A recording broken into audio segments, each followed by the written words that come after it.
rather than it all. I give you some good shit. That's the intention, to give you some good shit.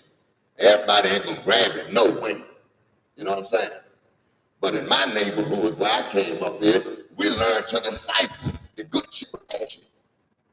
You know? And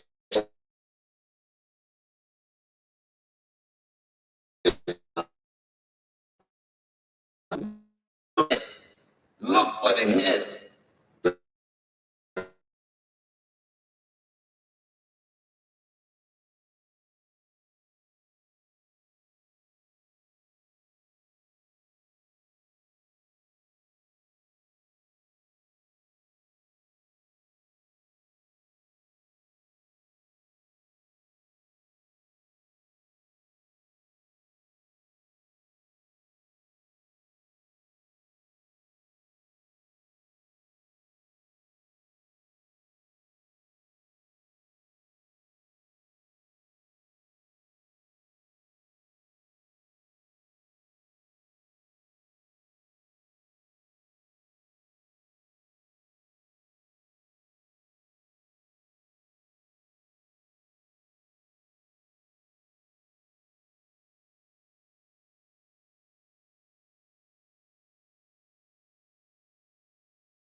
Family of McShin Johnson.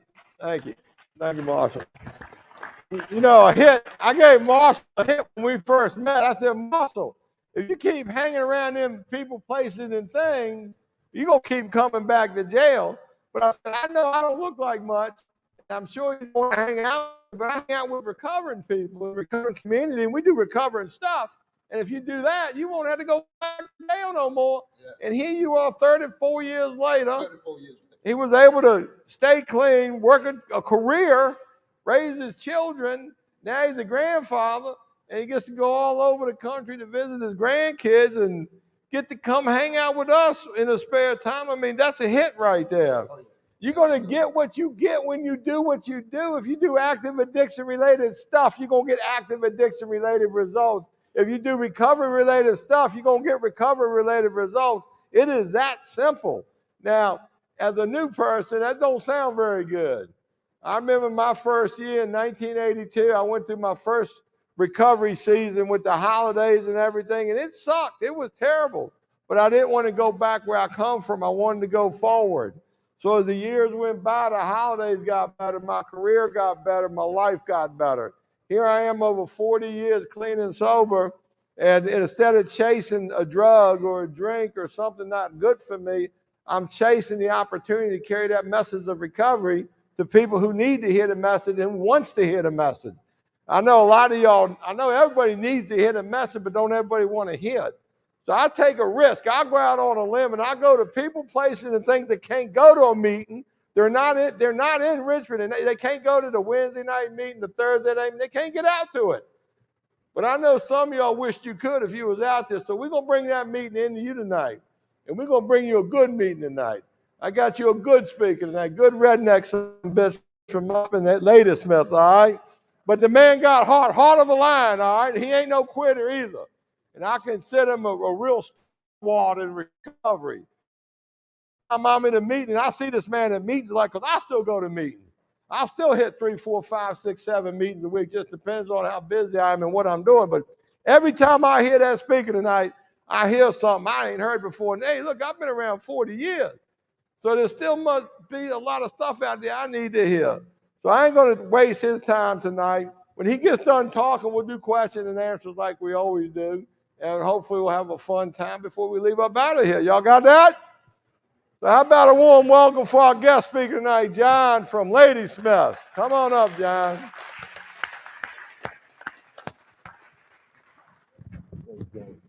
Don't disappoint.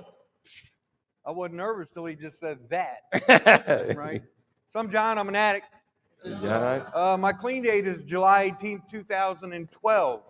So I consider myself somebody in long-term recovery only for the fact that I do it on a daily basis. I still go to 5 or 6 meetings a week. I have sponsees. I choose to do the Narcotics Anonymous program.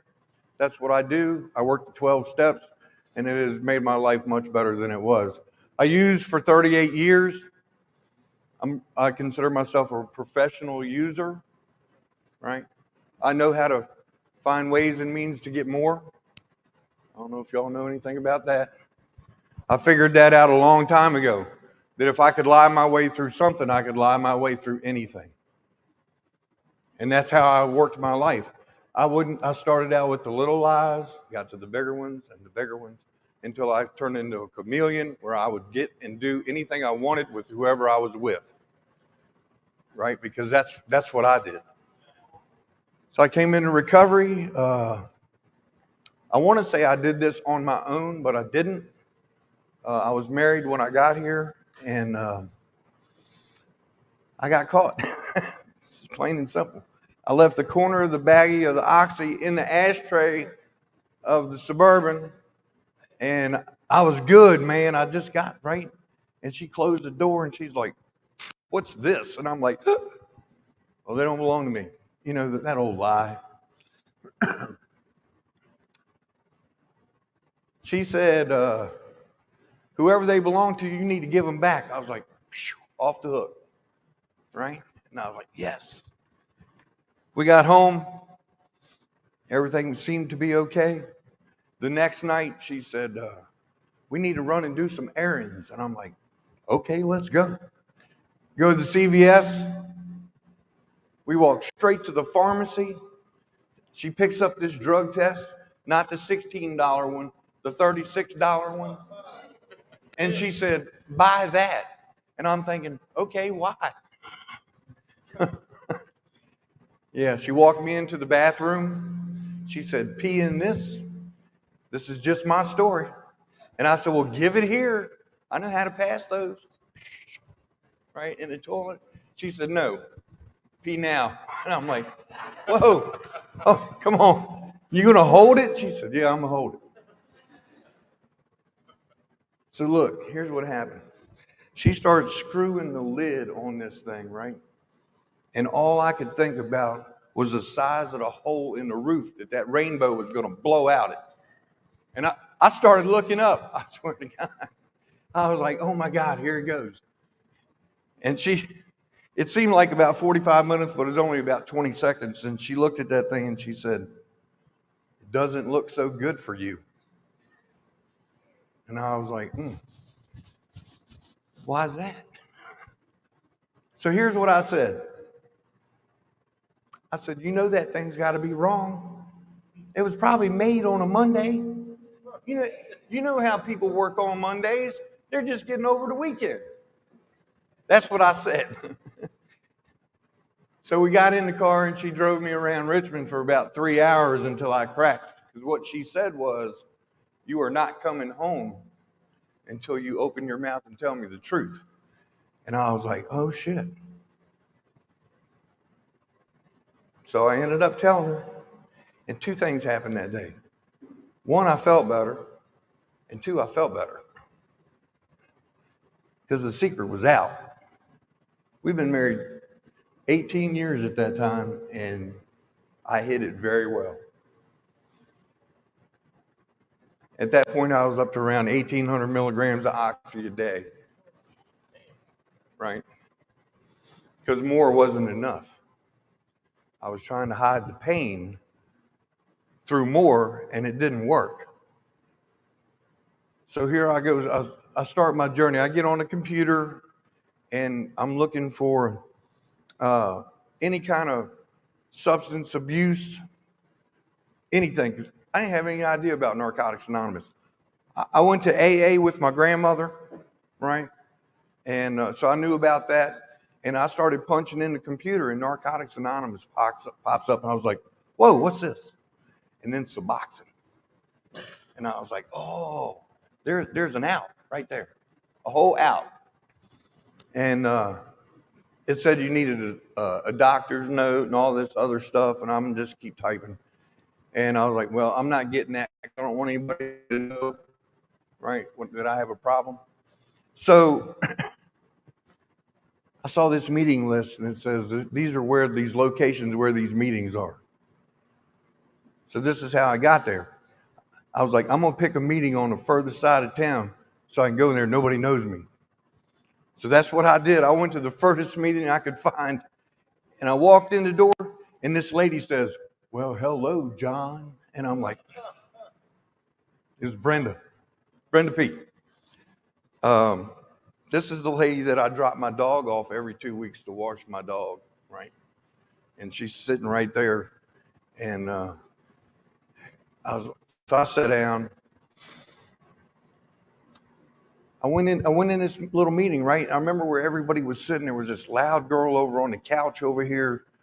There was this guy that owned some kind of construction company. There was these two girls sitting on the couch. They were whispering and talking on their phone or playing with their phones. And honestly, I didn't know whether to shit or throw up because I was dope sick. That's how I got here, really. I sat there, and when I got to Narcotics Anonymous, I brought two people with me. I brought me, and I brought my ego. And my ego said, you don't belong here. You're not one of these people. You have no idea what they went through. You don't care.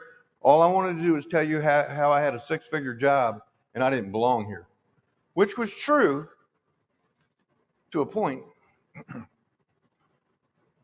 I sat there and listened for a little while, and of course, my wife's at home. I get home, she's like, "How was the meeting?" I said, "Oh, it was good." She goes, "What did they talk about?" I said, "I don't know." I couldn't hold two thoughts together at that particular time. So I go to meetings for like a week, and then I found out some information. I was like, "Man, this is an anonymous meeting, right? It's anonymous." So what I did is I went to the next meeting and I went up to that little pamphlet rack. You know where all the pamphlets are? Everybody's shaking their head. There's nobody takes, right? I went up there and I grabbed every one of them pamphlets that they had, and I put them in the glove box of my car, and I would leave the house and I would go to the meeting location, sit in the parking lot, and at the appropriate time, which was about 17 minutes after it was over, I would go home. And then I would walk in the door and take a couple of them pamphlets, throw them on the kitchen table like, yep, went to the meeting. She said, "How was the meeting?" I said, "It was good." "What did they talk about?" I said, "I can't tell you. It's anonymous." True story. It's anonymous. I sat there and I sat there and I sat there and I went to meetings and just when things started to get better at the 6-month mark, about 6 months, I come home from a meeting. I opened the front door and my daughter is standing there. She was 12 when I got clean. And she said, "Dad." I said, "Yes." She said, "We need to talk." And I was like, you know what you do when people say we need to talk, right? We get ready to start lying. That's what I do. So here I am. I said, "Okay." She goes, "But we need to go sit on the couch and talk." And I'm like, "Oh my God, I'm going to have a heart attack." I sit down on the couch with her and she says, "You know that the drugs you were taking, that they will kill you?" And I said, "Yes." First time I've been honest with anybody. She said, "But you took them anyway." And I said, "Yes, I did." And she said, "Dad, do you think you'll be alive to give me away when I get married? And if y'all got kids?"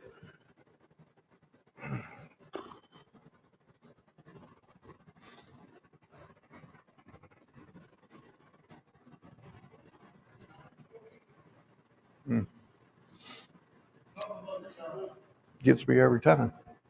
Every single time. So here's this blonde-headed, blue-eyed girl that I told everybody on the planet I loved her more than anything. Right? Anything. Got her back. I would back her up. I did anything. And I love drugs more. I loved them more. I drove her up and down the road to cheer practice. Thought I was being a good dad. and high as gas 3 or 4 nights a week.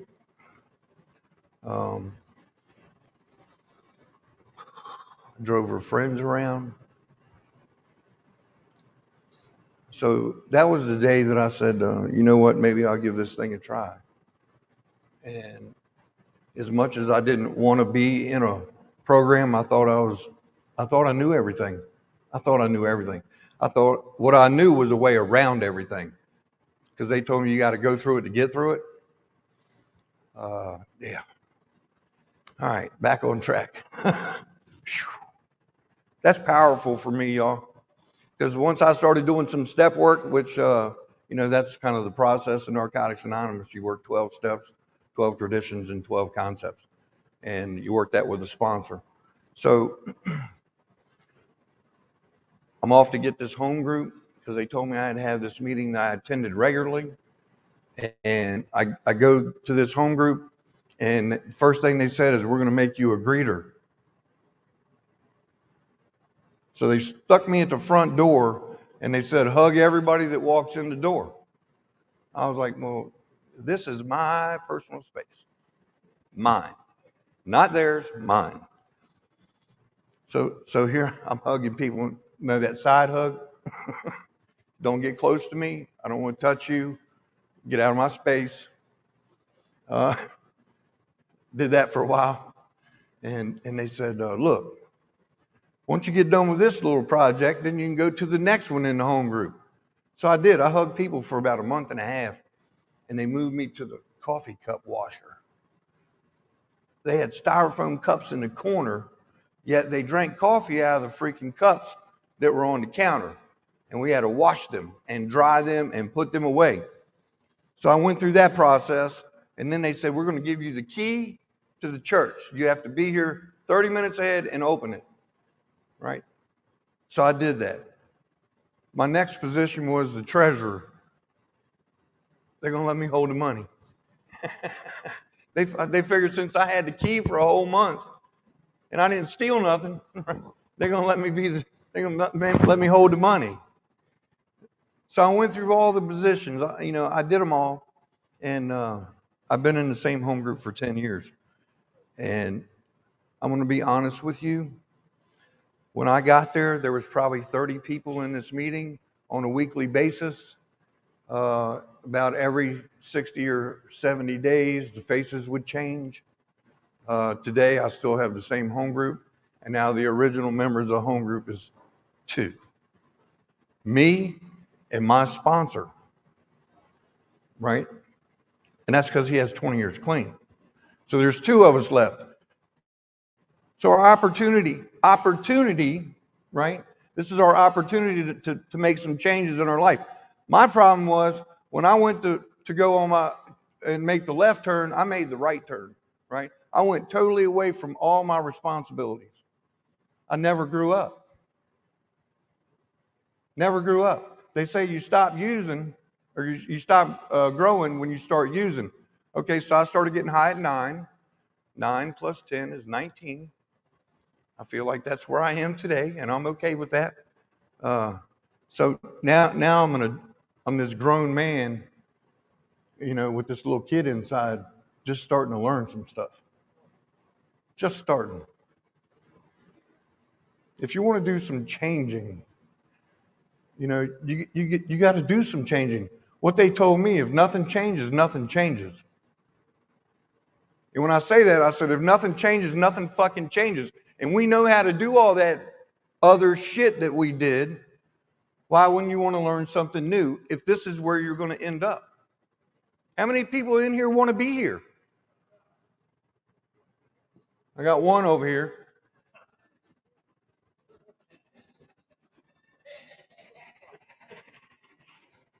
Yeah, I would have lied to you.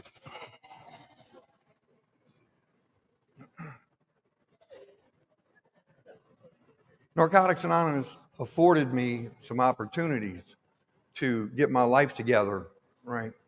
I didn't go through an RCO. I didn't go into a 30 or a 60 or 90-day program. I sat on the edge of my seat, felt like I was going to die, because I was dope sick.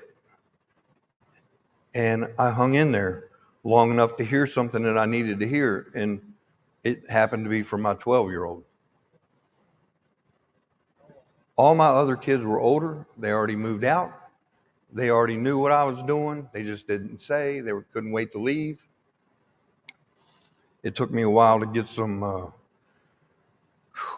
clarity with them and be able to talk to them again. You know, I did that whole visit my mom thing once a month, stole all her shit. Hi, Mom, love you. Right out the door. I don't know if y'all know nothing about that. Swapped her shit out with some other stuff. And I got clean and I forgot to tell her. I didn't really forget, to be honest. I just didn't tell her. And over the years, I had her up her dosage because she kept saying it wasn't working. So I had her up the dosage, and they did. So the first time that I called her and was explaining to her how I'm not using anymore, she was fucked up. She was trashed. And I was like, oh my God, I almost killed my mom. Yeah, because she started out on this little 5 milligram, right? And I had her up to 30s. And I thought that I was only harming myself when I was using. You know, I got on that poor, pitiful me. I'm the one using drugs, not y'all. Why is it hurting y'all? I'm the only one I'm doing is killing myself. That's the way I looked at it. And what I figured out is everybody I came in contact with, I was destroying their life too. Because I will ride it till it ends. You know, you get on that good ride with somebody and the drugs are plentiful. You know what I'm talking about. And the next thing you know, they're gone. And then you got to go somewhere else and find that other ride. And then you got to find that other ride and you got to find that other ride. And when I came in here, they said, give yourself a break. Just take a few minutes. One little break is all you need. One.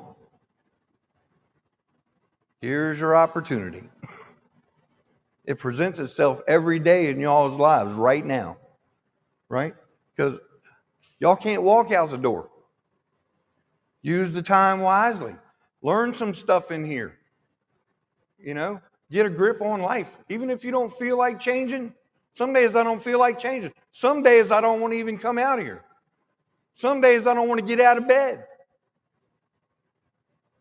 Some days I don't want to go to a meeting and listen to a bunch of assholes talk about shit they know nothing about. Some days, you know, I got that attitude too. I can crank that bitch up anytime I want. Here's the thing. If it wasn't for Narcotics Anonymous showing me how to get some stuff back in my life, right? So now I have to be grateful. They said, make a gratitude list. Sometimes I want to buck it. I want to fight the system. I don't want to talk to none of y'all. I don't want to do nothing until I think about those two guys that got me after my very first meeting. And they said, you don't have to use anymore, and we will meet you at the next meeting tomorrow night. So here's where that comes in play, right? So I've been through the steps multiple times. I get to step 11 and I have to make a decision. The decision is, am I going to carry the message to the addict who still suffers? Am I? I know me. I'm lazy. I don't like to do shit. Facts. So am I going to carry that message? Or am I just going to steal from the program what got me clean, kept me clean, and got some stuff back in my life? So when I don't feel like going to a meeting is the exact time that I need to go. Because that's my disease saying, look, I'm still here. It's over there doing push-ups in the corner while I'm out here talking. I saw it a minute ago. All I know is that this program, look, I can sit up here and preach all fucking day long. That's not what I'm here to do. What I'm here to do is say, look, Narcotics Anonymous works. It works. If you use drugs and you've been out on the street looking for drugs, making them shady trips to the neighborhood, talking to the wrong people, if you're doing all that, You can change. I'm living proof of that shit right here, standing right here. 3,807 days ago, I couldn't hold two sentences together because I snorted 280s off my nightstand. I ate two and couldn't wait for the next 45 minutes to do another one on a daily basis. So if you don't think you can change, come in and sit down and stay a while. You don't have to participate. Just come. Go to a meeting every day for 30 days. See how you like it. And if you don't like it, we will gladly refund your misery and you can come back here. Because this is where we end up. I tell you, y'all are actually lucky to end up here today. Because most of the time we say jails, institutions, and death. Now we just say death. They ain't playing no more, right? The drug dealers up the ante. They ain't playing. They said, you want to use? Perfect. We will kill you in 6 months.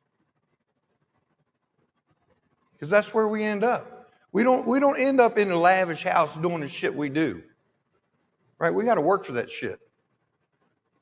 We don't end up with a nice car. We have to work for it. Anything and everything you want out of life, lost dreams awaken and new possibilities arise. It's in the book. What else is in the book? It says, change I must or die I will. And I must change everything. So when you come in and sit down at your Narcotics Anonymous meeting, hopefully when you get out of here very first day on the way home, don't pass go, don't collect $200 because it ain't sitting there no more. Go to a meeting. It's a way of life. And if you want to live a different type of life than what you're living now, give it a try. It don't cost nothing.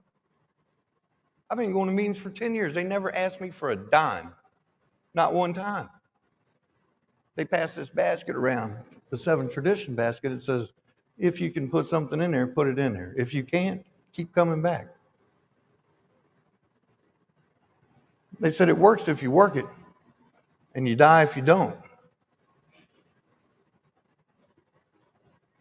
How many people have been through Narcotics Anonymous before? Raise your hand.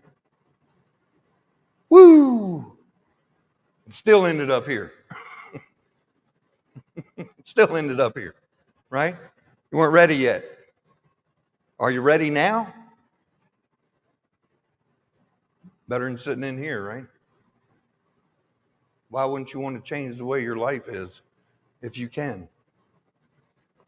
I call it being lazy because I was lazy. I didn't want to change the way I was doing or the way I was thinking until the pain was great enough. And for me, the pain got great enough. When I started working steps, I figured out a couple of things. I was a shitty father. I was a shitty husband because I didn't actually know how to do those things because I never learned how. So now I get to learn how to do that with the opportunity that Narcotics Anonymous has given me. That opportunity thing shows up all the time. And I don't have to use anymore. I was skeptical when I got here. I had this 13-year-old girl come up to me and say, Mr. John, you don't have to use anymore. And she was celebrating 3 years. And she was 13. So I asked her some questions. I was like, how do you start doing drugs? You know, how do you start shooting heroin at 10? She said, well, I really didn't shoot any heroin at 10. My mom started shooting me up when I was 7. So she had no choice in the matter. She's a good friend of mine, and she allows me to tell her story. Hopefully it will connect with some other people. But here she is, 10 years old, right? And her mom passes away from an overdose. Passes away from an overdose. Now she gets, right, the state is bringing her to Narcotics Anonymous meetings at 10 years old. And next thing you know, she got 3 years clean. I was like, holy shit. I said, where's your dad? You know, because I want to be that father figure type all the time. I said, where's your dad? She said, I don't know. So We hooked her up with some people from the meetings, right? Because we were all walks of life in here. Lawyers, doctors, surgeons, right? All walks of life. And we hooked her up with this guy who was a private investigator, found her dead. Never knew she existed. Now she's back with her dad and has been with him for the last 10 years, as long as I've been clean, right? And I'm gonna tell you this one other story, and then I'm gonna shut up. When I first got clean, I was about not even 30 days clean. I went on this site called In the Rooms. You ever heard of that? It's like Facebook for addicts, right? So I get on there, and in the back they got these chat rooms. It's like they got one chat room. You can say anything you want in there. They don't give a shit. But they got this other one for recovery only related. So I go to the recovery only related, and I'm waiting. There ain't nobody in there. They all over here talking shit, right? They're over here talking shit. So I would pop back and forth because I'm waiting for somebody to say something in there that's like just mind blowing in the recovery part. And I'm flipping back and forth, nobody in there. I'm reading this dumb shit over there because it's like 1 o'clock in the morning, when you can't sleep. And I flipped over there, and all of a sudden this thing pops up, and it said, "I want to use." And I'm waiting for somebody to come in and answer because I have no business telling somebody that wants to use what to do because I still wanted to use, right? So I'm waiting. I sat there and I watched that, and I'm waiting, and I'm waiting, and nobody answered. And I was like, don't. One finger typing, don't. Right? And I sent that. And she said, "Today is not a good day." I said, "Just don't use." Because I heard that in the meetings. So, right? And then she disappeared. So this thing's got like this place where you put your picture, so see what they look like. She didn't have no picture up. About 5 years later, I go to Worlds in Philadelphia. NA has this Worlds convention where people from all over the world come and converge on this one spot, and happen to be in Philadelphia. So I go there, meet a bunch of guys. We're standing there like day 2, and I feel this tap on my shoulder, and I turn around, and I said, "Yes, can I help you?" She said, "I know you don't know me. My name is Sylvia, and I'm the one that was in the rooms chatting with you, and you told me not to use." She saw my picture, right? She had this funny accent. I said, "Where are you from?" She said, "Brussels, England." Right? So she'd been saving money for 5 years to come to Worlds to look for me. Because she said I saved her life. I got goosebumps. If I can help one person in this process, that's what we're looking for. Because, I want all y'all to make it. Every single one of you. That's why I'm here. Do I live close to here? No. Did I want to come here this far down? No. Did I? Yes. Why? Because it's my job. Why is that? Because I work the 12-step. It says the 12-step. Does anybody know what the 12-step says? Huh? It says, after having a spiritual awakening as a result of these steps, we carry the message to the addict who still suffers. I've seen you say it. Right? That's what we do. That's why I'm saying when you get to 11, you got to make a decision. You're either staying or you're going. Am I going to carry the message? Am I going to work the whole program? Or am I just going to shut it off halfway? Like I always do. All that starting and stopping shit. I don't know about y'all. I started a lot of stuff. Never finished it. I see a lot of heads shaking. Yeah. Because that's what I did. I started a bunch of stuff. Never finished it. It either got boring, or I forgot about it, or I went out and bought like a 40-foot camper from a family, parked it at a campground, forgot about it. They told me I owed $10,000 for storage fees. Just shit that I did. Right.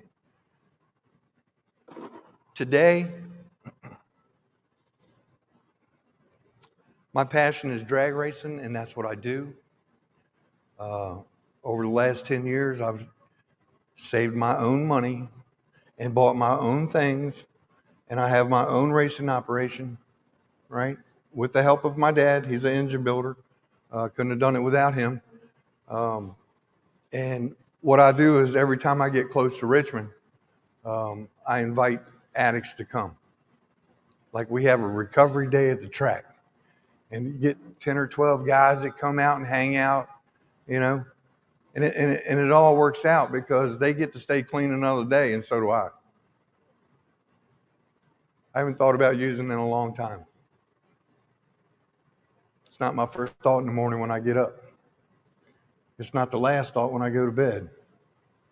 Only because they taught me how to do some things in here, really, that I didn't want to do.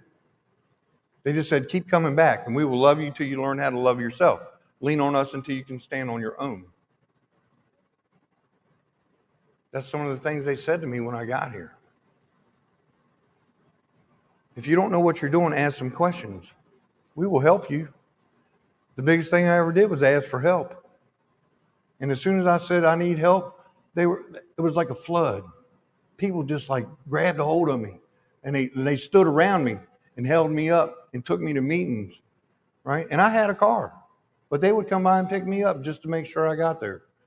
People that genuinely cared about me and didn't ask me for nothing. If you want those kind of people in your life, then you got to get in the herd, right? That's what we do. These two guys over here are like instrumental in recovery. It's what we do. I don't get to stop when I want to. Like it's not like I come in here and say, okay, well, I had enough of NA today, we're done. That's not how this works. I have to practice what I preach, and I have to carry outside that door what I learn in here. Because this is only an hour a day. My hour a day has to get me through the next 23 hours of the day. Because I feel good when I'm in a meeting and when I'm around people that are like me. But I have to carry that stuff outside, and I have to make sure that that's enough to get me through the day. Because the day don't stop here. The day stops when I lay my head down. And if I'm being honest, open-minded, and willing, right, then we got this little bit of chance. This little bit. Because people don't look at me like I'm a scumbag anymore. They say, hey, John, how you doing? I'm like, hey, right? Because I'm still not a people person. Y'all scared the shit out of me, this many people. Not the fact that you're in jail, but this many people, right? Mouth's all dry. Like I'm spitting sand out for the last 20 minutes. All I want you to do is give it an opportunity. You don't have to stay. When you get out, go to a meeting. Connect with some people. Listen, when you get there, tell them your name and you're new. And you'll get a whole list of phone numbers that you don't want and you're probably not going to call. That's just how we are. Until that day when you feel like you need to call somebody. Right. When your ass is on fire, that's when you'll pick up the phone. Because we don't do anything until the pain's great enough. Not one freaking thing, not one. Until we've exhausted every option, every avenue. And when the pain's great enough, we might do something different then. Until then, we're just us, right? That regular old addict behavior. Finding ways and means to get more. We live to use and use to live. Very simply, an addict is a man or woman whose life is controlled by drugs. It's in the book. If you want to know how this works, look, show up at a meeting in Richmond somewhere. Show up at a meeting in Ladysmith or Fredericksburg. I go to all of them. From Fredericksburg to Richmond. It's what I do. It's what keeps me sane enough to keep living another day. The depression is like few and far between now, right? That little guy talking in my head is a little bit quieter today. Some days he gets loud, but I know how to shut him up, right? I make some phone calls. I go to a meeting. Just when I thought I was not doing it for the right reason, about 8 years clean, my higher power showed up, which is God. That's who I choose. My son called me. I was getting ready to leave Narcotics Anonymous because nobody was staying. We were going, nobody was staying. My son calls me, he says, Dad. I said, what? He said, you know that thing you do? I said, what thing is that? He said, you know, with the drug addict people. I said, yeah, I know that thing I do. He said, you think you could show me how to do that? So now my son had just celebrated 2 years, right? 2 years.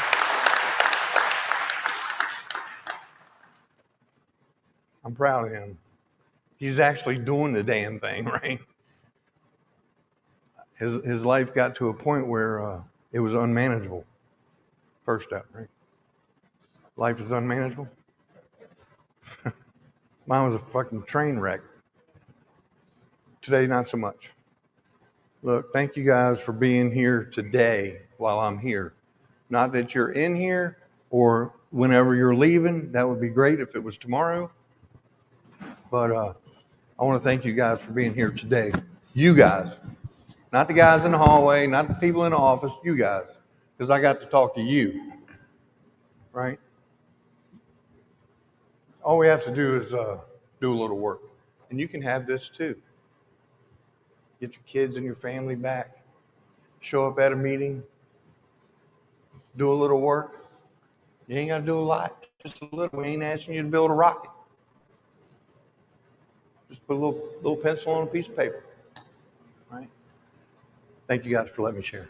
Good job, John. And stay up there. Oh, yeah. Q&A. We call him Dr. John at the meeting because if you got a problem, you just ask it, and he'll give you a diagnosis, a prognosis, and what you should and shouldn't be doing. Anybody got any thoughts, comments, or questions for John? We don't want to hear about your court case, your lawyer fucked you, or none of that shit. So,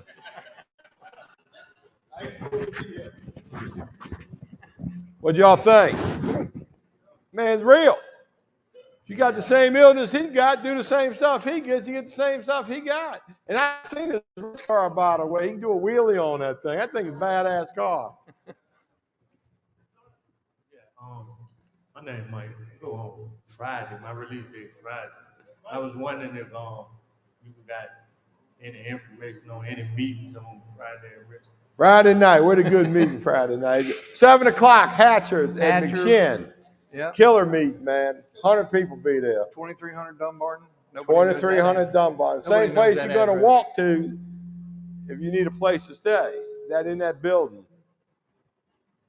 That's a great question, though. Man, it's thinking ahead. I'm getting out. Go to a meeting that day.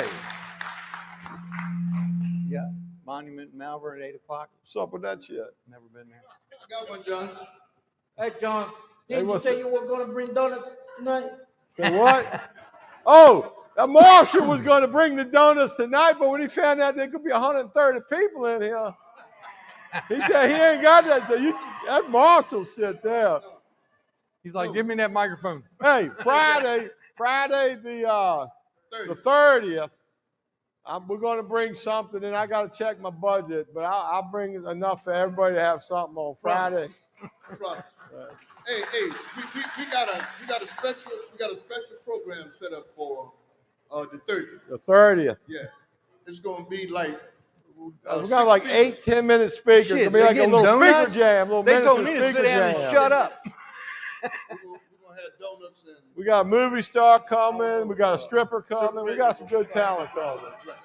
I just see if y'all paying attention, man. yeah. They told me to sit down and shut up. If we want to know how to use, we'll ask you. And y'all are getting donuts. Right. Yeah. Well, maybe. I don't know what they cost, man. I mean, they're expensive. They $20 a dozen. Get him here any kind of way we can. Yeah, that's right. You know, we were talking earlier about sponsorship. Mm-hmm. You know, how many of y'all have a drug dealer or had a drug dealer that had the good shit? Right?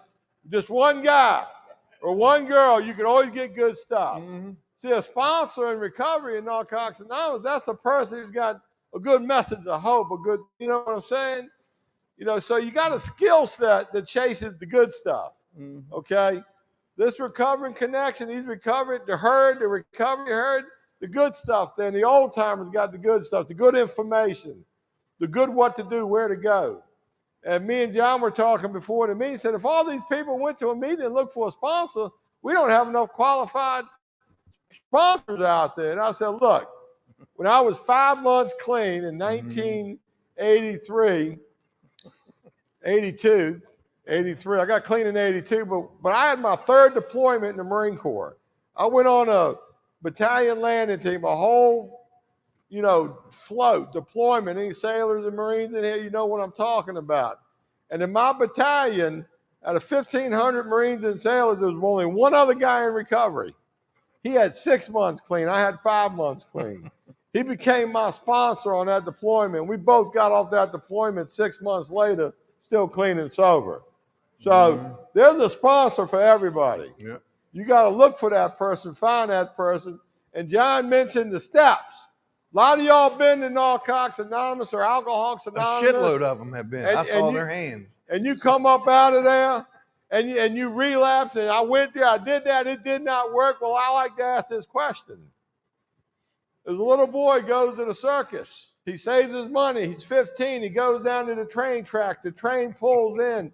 Off comes the circus animals, the elephants, the lions, the tigers, the bears. Got all these people come.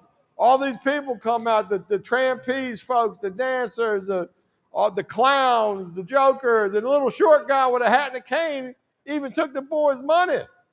And he went home all excited. Mom, Dad, I've been to the circus. It was incredible. I seen this, I seen that. And his father asked the boy, well, did you see the show, the three-ring show? And the boy said, what? The father said, yeah, didn't you go in the tent and watch the circus show? The boy said, no, I did not need to do that. The father said, you still ain't been to the circus. If you've been to a 12-step program and hadn't worked the 12 steps, you still ain't been to a 12-step program. So you can't say NA or AA doesn't work if you don't work those steps. And even then, if you got to the point like some of y'all who'd worked the steps, you can't forget the golden rule. Yeah.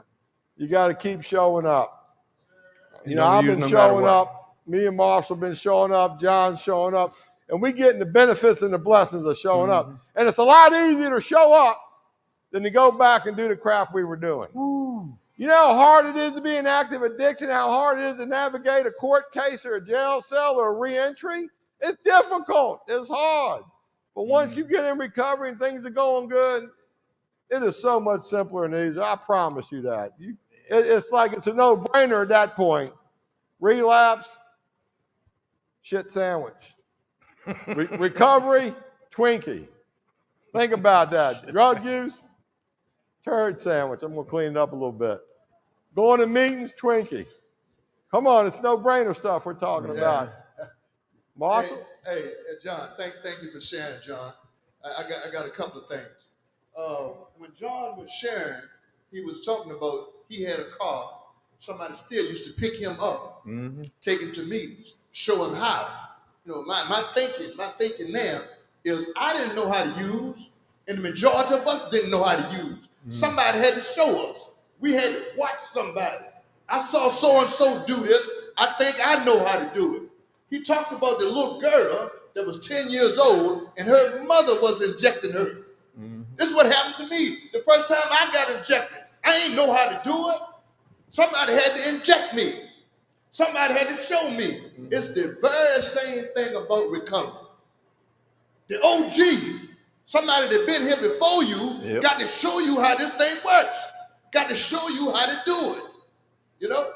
Man, during my incarceration, I'm telling you, Virginia State Penitentiary, man, they had some brothers in there that knew the Bible. Front was from one cover to the other. They knew scripture better than the preacher. They're like time to been there a long time. Look, they get out, and before you leave, you see them coming back. And first thing you say, well, what happened to all that Bible shit? You know what I'm saying? First and foremost, they couldn't apply it.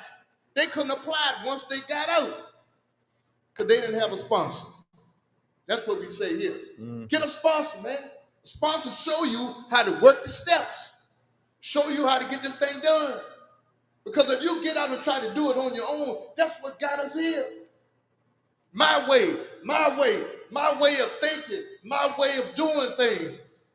You know, that's what got us here. You know what I'm saying? So, man, take it from, and when I thought about it, John, I think about all the speakers that we done had here in the last few weeks, you know? And you know, we get you here for whatever reason. Mo was here last week. They loved his tennis shoe. Do you know what I'm saying? Amanda was here, you know? And man, they loved her hair. You know what I'm saying? Get you here for any reason, and you might hear something. You know what I'm saying? True hit, true Talk story. about having some open mind. You know what I'm saying? And you know, truth be told, when we come to a place like this, when I went through treatment, they said 3 out of 10 might make it. You know, and this was 30 years ago. Those numbers still hold true today. 3 out of 10. One person gonna die. Somebody gonna be a chronic relapser, in and out of jail, in and out of jail, in and out of jail. 3 people gonna make it. That's pretty good odds because we got 130 people in here. That means 30 or 40 of y'all going to do really good. So I feel real good about them odds. Right. Oh, yeah. You know? Yeah. And then the rest of them, they come back. We'll talk to them when they come back, and they hit that 30% bracket. That's a good hit. That's right. They can come stand right here and share that message that they got. That's right. Anybody else got anything? Anybody want to share anything? This is the open discussion part. Y'all got big plans this holiday season? That was funny. That was a joke, man. Yeah. Well, your parents are sleeping comfortably. They know where you're at. They ain't worried about you. Yeah, they're happy. Yeah. All right. They know you're safe in here, which eases their mind for like 5 minutes. You know what I'm saying? Hey, some of y'all asked me about McShin. I'm going to, I got some cards for you.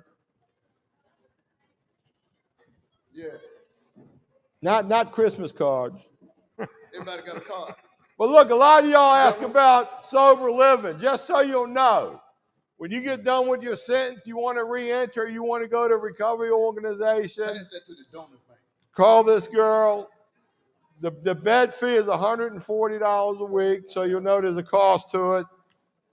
If we got indigent or scholarship money at the time, we'll certainly give it to you. John. Yeah, give all to the 4 more for this group. If you got a court case, you're trying to beat a court case, that's a whole different story, but still call Joyce. I got 1 left. Y'all listen up. Y'all got anything else? Well, we're gonna call it a wrap. We'll see y'all Friday the 30th. Be excited. It's gonna be a wonderful afternoon. It's gonna be fast moving. So bring your A game with you, your listening game, and see if we don't. You got. Oh, donut with sprinkles. You requesting now. I don't know. I got to check the budget here. All right. Y'all were good, but y'all weren't quite good enough for country style, but maybe Krispy Kreme.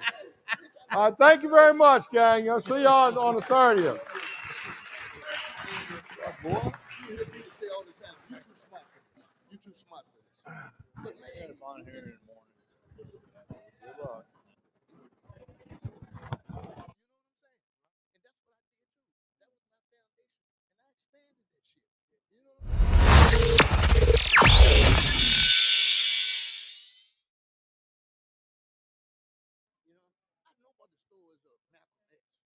Martin Luther King and all that shit like that. You read that book. Look, and what the